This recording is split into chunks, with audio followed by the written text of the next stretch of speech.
Did you start? Yep. All right. So for wedging, you're going to take one of these recycled pieces. Usually you'd want to start with one, but for a larger project when you're wedging, you'll maybe want to take two. So we'll come over here to the wedging station.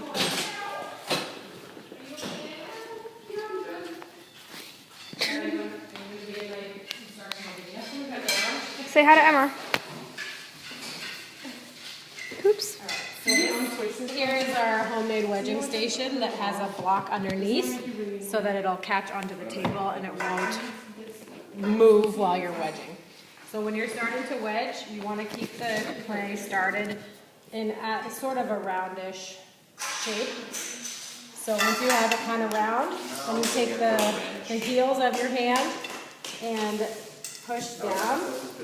You can tell that it needs to be wedged because you'll feel inside that it has all sorts of hard spots and spots that are really sticky, and your hands are going to look like this until it's done being wedged. So then you scoop back and you'll continue to push with the heels of your hand until it starts to become more incorporated like this clay.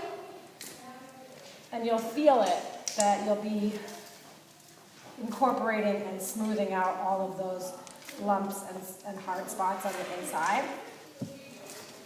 So you can recycle clay and wedge when it's a little bit wetter than this, but it just takes a little bit longer.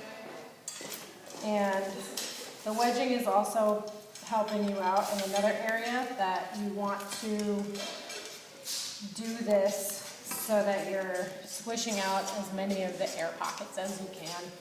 That when you're creating and working, whether it's hand building or throwing on the wheel, air pockets can really get in the way, and if they remain in the work, then they also can potentially explode in the kiln. So you can see that it's starting to become more incorporated, that it's still very sticky and my hands are still very sticky, but as soon as it starts to peel this stuff off of the board, it starts to stick all together. And you notice that it's all sort of in one mass together. That's what you're looking for.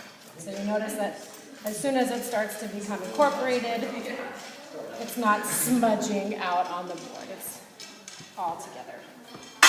So once you can move it around and pick up all of those sticky wet spots on the wedging board, then you're pretty much ready to go.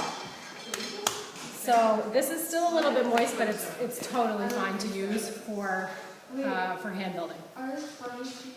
Done.